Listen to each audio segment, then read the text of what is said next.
तो कैसे हैं आप लोग? बाबू मेरे सोना मोना, वीडियो को लास्ट तक देखना, सुंदर लगे तो चैनल को लाइक शेयर फॉलो सब्सक्राइब एक साथ धकेल देना। हम क्वेश्चन नंबर 1 में 4 पार्ट है, आप आज एक ही पार्ट देखेंगे, लेकिन आपको कुछ नहीं आता ये मानते हुए वीडियो को देखो और लास्ट में देखना, आपको सब कुछ आ जाएगा चैप्टर खत्म होने के साथ। अब क्वेश्चन में क्या कह रहा है पहले वो देख लो। कह रहा निम्न स्थिति में संबंध संख्याओं की सूची एपी है या नहीं यह बताना है और कारण सहित बताना है तो क्यों है, नहीं है तो क्यों नहीं है। अब कोई भी सीक्वेंस एपी कब होता है? आपको कहेगा आपने सीक्वेंस, जिसको हिंदी में अनुक्रम कहते हैं, किसको कहते हैं सीक्वेंस, पहले ये तो बता दो। तो सीक्वेंस नंबरों का ऐसा समूह जो किसी खास नियम के अधीन लिखा गया हो उसको हम सीक्वेंस कहते हैं। जैसे A1 A2 A3 A4 एक सीक्वेंस है, मतलब ये किसी खास नियम के अधीन लिखा गया है, तो ये एक सीक्वेंस होगा। लेकिन कोई भी सीक्वेंस अर्थमेटिक प्रोग्रेशन बोले तो समांतर श्रेणी कब होगा, इसके लिए कंडीशन होता है। दो अलग अलग पेयर ऑफ कंजिक्यूटिव टर्म लेते हैं, मतलब ध्यान से सुनो, लगातार पद का जोड़ा, दो अलग अलग लगातार पद का जोड़ा बनाएंगे। तो हम पहला जोड़ा ये पहला टर्म और दूसरा टर्म का बना लिया, फिर दूसरा जोड़ा हमने यहाँ पे तीसरा टर्म और चौथा टर्म का बना लिया।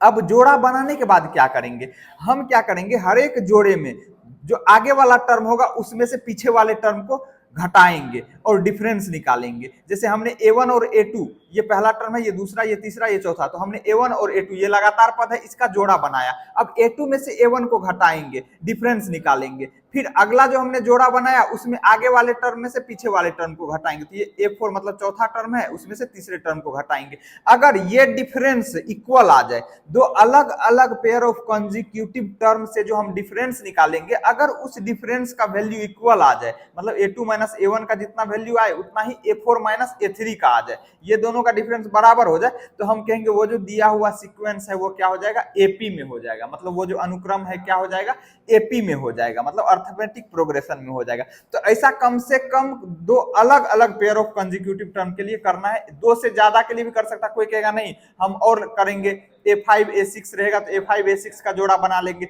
या कोई कहेगा कि नहीं हम A2 और A3 का भी तो जोड़ा बना सकते हैं, ये भी तो लगातार ही पद है ना। हाँ, तो फिर A3 में से A2 घटाना, वहां जो डिफरेंस आएगा वो भी बराबर ही होगा, इसके और इसका। अभी जो A3 माइनस A2 निकालोगे वो भी बराबर ही होगा, जितना इसको घटा के आएगा उतना ही इसको घटा के आएगा, और A3 में से A2 घटाओगे उसको भी घटा के उतना ही आना चाहिए। तो ये सीक्वेंस क्या कहलाएगा, एपी कहलाएगा। ऐसा नहीं होगा कि दो अलग अलग पेयर ऑफ कंजिक्यूटिव टर्म के लिए आ रहा है, हमने 3 पेयर ले लिया उससे डिफरेंस निकाला तो नहीं आएगा। नहीं, सीक्वेंस अगर एपी होगा तो कितने भी pair of consecutive term low, difference निकालोगे तो वो सेम ही आएगा।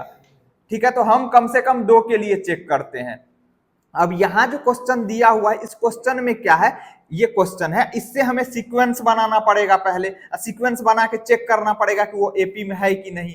तो क्वेश्चन क्या कह रहा है, प्रत्येक किलोमीटर के बाद टैक्सी का किराया, जबकि प्रथम किलोमीटर के लिए किराया 15 रुपया है, मतलब 1 किलोमीटर कोई आदमी जाएगा, पहले 1 किलोमीटर के लिए उसे 15 रुपया देना पड़ेगा। तो पहले किलोमीटर के लिए कितना किराया लगेगा, 15 रुपया।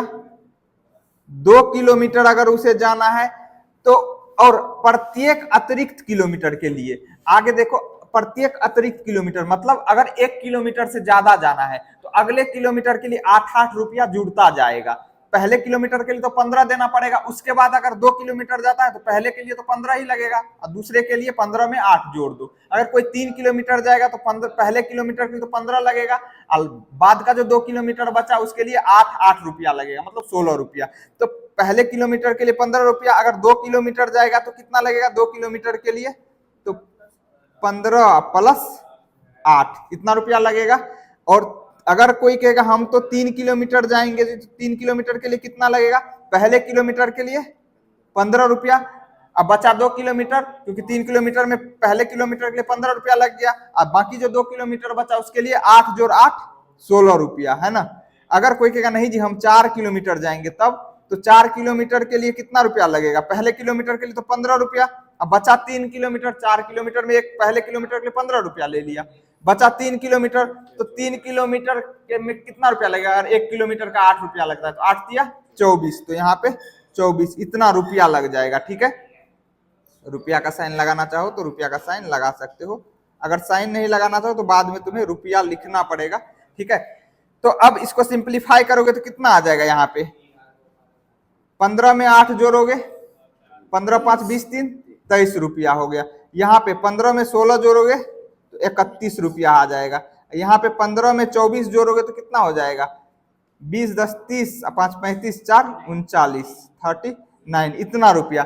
उसी तरीके से 5 किलोमीटर के लिए निकालोगे, 6 किलोमीटर के लिए निकालोगे तो निकलते जाएगा। अब यहाँ से जो अनुक्रम बना वो क्या बना, मतलब सीक्वेंस बना, क्या बना, 15 23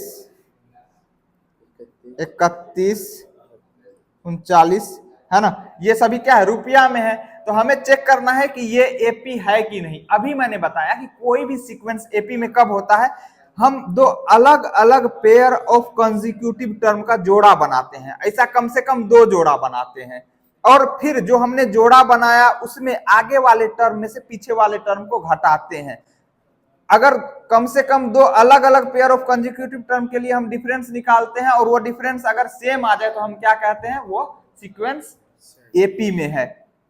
अब यहां पे घटाओ, ये पहला टर्म है, पहले टर्म को A1 से, दूसरे टर्म को A2 से, तीसरे टर्म को A3, चौथे टर्म को A4, इसी तरह nवें टर्म को AN से डिनोट करते हैं। तो यहाँ पे A2, ये दूसरा टर्म है, A2 में से A1 को घटाओगे तो कितना हो जाएगा, 23 माइनस 15, 23 में से 15 घटाओगे तो कितना बचेगा, 8। उसी तरह अब यहाँ पे ये कौन सा टर्म है, चौथा, क्योंकि हमने जो ये जोड़ा बनाया इसमें ये पहला, ये दूसरा टर्म है, ये तीसरा, ये चौथा, तो हम जो जोड़ा बनाते हैं लगातार पद का जोड़ा, उसमें हम आगे वाले टर्म में से पीछे वाले को घटाते हैं, ये चौथा पद है, ये तीसरा। तो यहाँ पे क्या हो जाएगा, A4 माइनस A3 बराबर 39 माइनस 31, घटाओगे तो कितना हो जाएगा, यहां भी 8 ही होगा। अब यहाँ पे 2 अलग अलग पेयर ऑफ कंसेक्यूटिव टर्म लेकर के हमने डिफरेंस निकाला, डिफरेंस क्या आ जा रहा है, सेम आ जा रहा है। तो लिखेंगे सिंस, मतलब चूंकि A2 minus A1 is equal to A4 minus A3, इसीलिए दिए गए संख्याओं की सूची एपी है। ठीक है, ये जो कंडीशन दिया हुआ है क्वेश्चन में, इस कंडीशन के अकॉर्डिंग अगर हम लिखते हैं, यहां से जो सीक्वेंस बनता है, ये सीक्वेंस किसमें होगा, एपी में होगा। समझ में आ गया। उम्मीद करता हूं सॉल्यूशन सुंदर लगा होगा। अगर सुंदर लगा तो चैनल को लाइक, फॉलो, शेयर, सब्सक्राइब एक साथ धकेल दे। मिलते हैं ब्रेक के बाद, तब तक के लिए नमस्कार।